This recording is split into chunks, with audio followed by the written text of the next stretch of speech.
এই মুহূর্তের যে খবর আমরা পাচ্ছি, অনুব্রত মণ্ডল পার্টি অফিসে যে গিয়েছিলেন, যে মিটিং তিনি করছিলেন, সেই মিটিং ইতিমধ্যেই শেষ হয়েছে। তবে তিনি এখনো পার্টি অফিসেই রয়েছেন। চন্দ্রনাথ সিনহা তিনি বেরিয়ে এসেছেন, কি বলেছেন শুনুন। আজকে কোনো আলোচনা ছিল না, সেটা আমি বলতে পারছি না। উনি শরীর খারাপ ছিলেন সকাল থেকে, এখন একটু রিল্যাক্স করছে পরে। আজকে শরীর খারাপ ছিল, স্বাভাবিক, কাল টেনশন গেছে এবং কালকে নিশ্চয়ই চিন্তা ভাবনা করবেন যাওয়ার জন্য।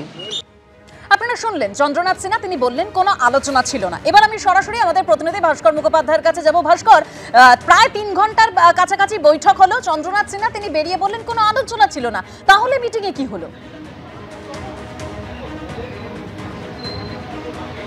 দেখো, আজকে একটা বৈঠক ছিল যে অনুব্রত মণ্ডলের যারা একদম কাছের তাদেরকে নিয়ে অনুব্রত মণ্ডল বৈঠক করেছিলেন। কারণ আমরা যদি দেখি, এই যে অডিও ভাইরাল হওয়ার পর থেকে দলের একটা চাপ ছিল, একদিকে প্রশাসনিক চাপ, অন্যদিকে দলের চাপ। কারণ দল তাকে অনুব্রত মণ্ডলকে বলেছিল 4 ঘন্টার মধ্যে ক্ষমা চাইতে হবে, তারপরে অনুব্রত মণ্ডল লিখিতভাবে ক্ষমা চান। কিন্তু যারা বীরভূমের নেতা নেত্রী রয়েছেন বা যারা কর্মী রয়েছেন তাদের কাছে কি মেসেজ যাবে, অর্থাৎ অনুব্রত মণ্ডল কি মেসেজ দেবেন, সেটা কিন্তু খুব গুরুত্বপূর্ণ ছিল।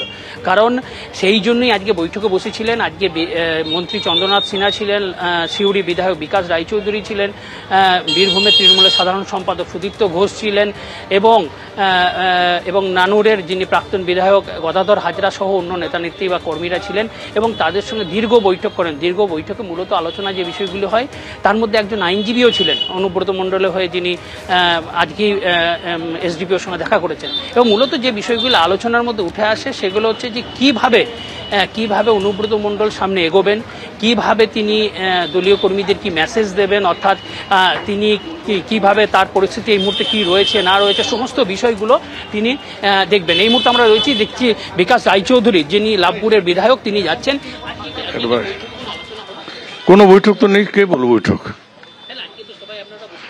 আমরা তো বসি প্রতিদিন, পার্টি অফিসে বসবো না তো কোথায় বসবো?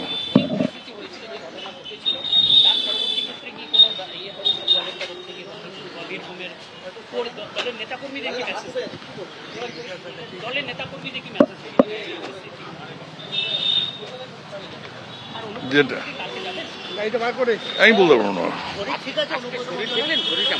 আমার সঙ্গে কোনো কথা হয়নি। আমরা রেগুলারই বসি, সুতরাং এখানে নিজেদের মধ্যে সাংগঠনিক আলোচনা, তাছাড়া অনুব্রত মণ্ডলের সঙ্গে সবসময় তো আমরা কথা বলার সেই জায়গায় থাকি না, সুতরাং আমাদের মধ্যে তো অনেকে আছে। বাস, আমার সঙ্গে কোনো কথা হয়নি,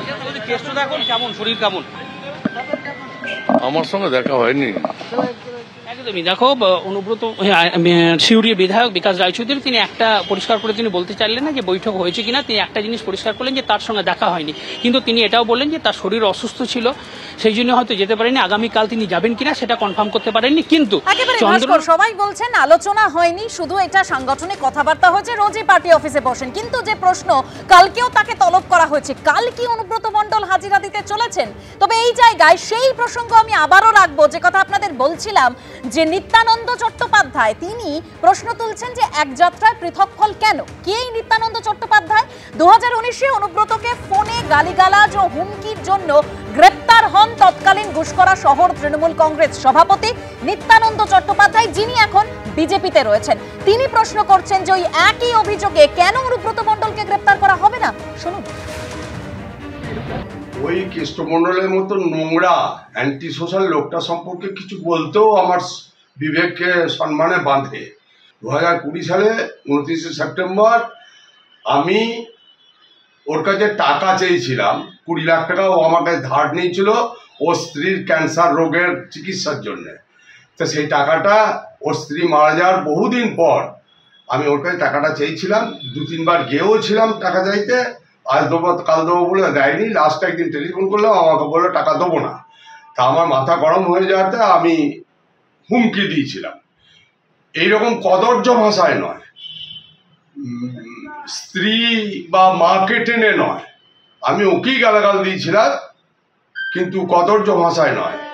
তার জন্যে সঙ্গে সঙ্গে তৎকালীন আইসি হাউসগ্রাম রামকুমার মণ্ডল আমাকে গ্রেপ্তার করে, সঙ্গে সঙ্গেই, মানে 1 ঘন্টাও লাগে না। আমি চাই এই জঘন্য লোকটিকে যাবজ্জীবন কারাদণ্ডে দণ্ডিত করুক।